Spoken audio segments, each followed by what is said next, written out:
Hello, c'est Laurent, et je suis tombé dans un piège. Pourquoi, comment, et surtout quel piège? Cette mésaventure m'est arrivée et risque de m'arriver encore plusieurs fois, car je suis biaisé. Je suis biaisé car je suis humain. J'aimerais pouvoir me dire que je suis toujours rationnel et objectif. Et surtout, que je prends les bonnes décisions, sans être influencé par des facteurs extérieurs. Évidemment, c'est faux. Et je suis tombé dans le piège des coûts irrécupérables. Ce piège fait partie de ce qu'on appelle les biais cognitifs. Cela peut paraître compliqué, mais c'est passionnant, car cela permet d'expliquer et de comprendre nos comportements irrationnels. Bienvenue dans Puissante Panoplie, l'émission qui explore les instruments pour naviguer sereinement dans les océans numériques. Avant de t'expliquer ce qu'est un biais cognitif, j'aimerais te rappeler que notre cerveau n'a jamais eu de mise à jour. C'est toujours le même modèle, depuis la nuit des temps. Et c'est un paresseux. Il va tout faire pour économiser de l'énergie, car il est programmé pour assurer notre survie.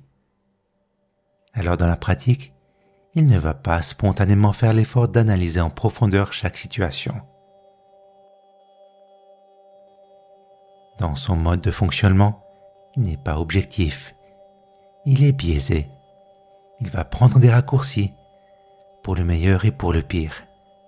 Si tu fais face à un ours sauvage, tu devras agir vite, car il y a un danger mortel. Dans la vie moderne, tu risques rarement ta peau. Mais ton cerveau fonctionne toujours à l'ancienne. Après, nous sommes biaisés pour plein d'autres raisons. On l'a vu, c'est parfois par manque de temps ou d'énergie, ou d'intérêt. Il arrive aussi qu'on n'ait tout simplement pas les capacités intellectuelles pour appréhender une situation complexe. Beaucoup de dissonances cognitives s'expliquent aussi par des facteurs émotionnels ou moraux. Tout cela te semble un peu brumeux? Alors explorons quelques exemples.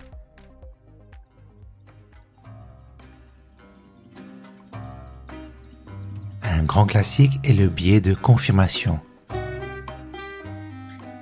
On a un certain nombre de croyances et on a tendance à ne chercher et à ne prendre en considération que les informations qui confirment ce qu'on croit savoir. Surtout, on va écarter et discréditer celles qui ne vont pas dans notre sens. Quel est ton avis sur la vaccination?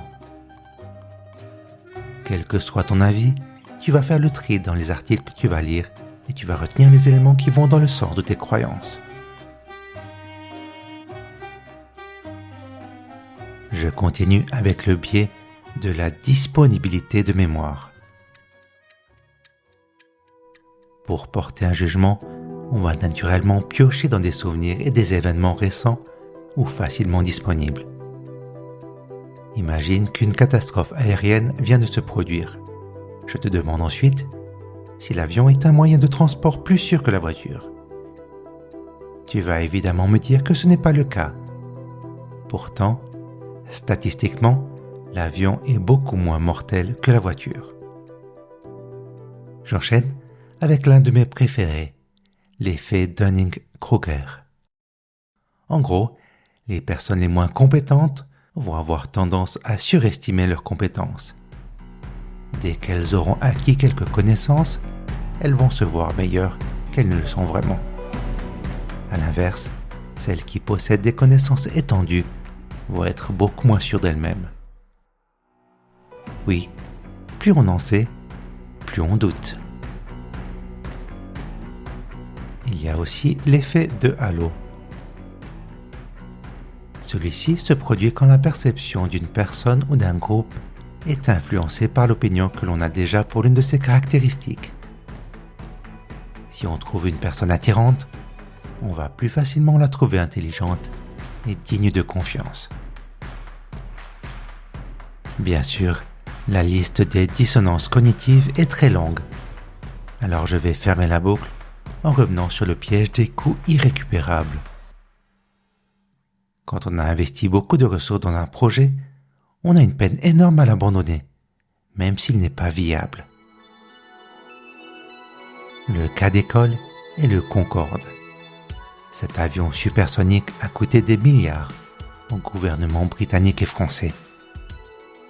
Dès le début, ses promoteurs savaient que le projet n'était pas rentable, que c'était une folie. Et ils se sont entêtés durant des années, peut-être par attrait du prestige, mais principalement parce qu'après tant de moyens investis, ils ne pouvaient pas s'imaginer tout arrêter. Et moi, à mon niveau, mon Concorde, c'est mon préamplificateur vintage. J'ai investi du temps dans les recherches et de l'argent pour le faire réviser et réparer. Pourtant, à chaque fois que j'essaye de l'utiliser, je m'énerve. Je cherche tous les réglages possibles, je change des câblages, je teste différentes configurations et je n'arrive pas à le faire sonner juste. Il y a trop de bruit de fond, il n'y a pas assez de volume. J'ai envie de dire qu'il y a trop de friction avec cet appareil.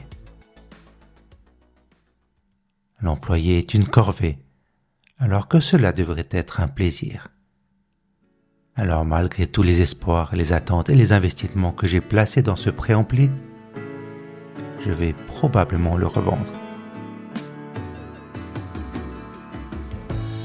Il me prend littéralement la tête, et cela ne vaut pas la peine. Même s'il est encore à côté de mon bureau, j'ai remarqué que dès que j'avais pris la décision de m'en séparer, je me suis senti mieux et plus léger. Et toi, quel est ton Concorde? Ton projet ou ta possession insensée que tu n'arrives pas à lâcher parce que tu t'es déjà trop investi?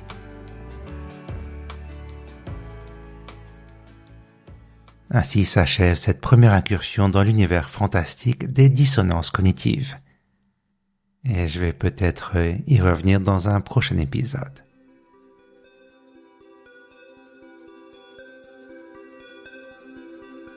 Merci de m'avoir écouté. Cet épisode a été écrit et réalisé par Puissant Bazar, donc moi, Laurent.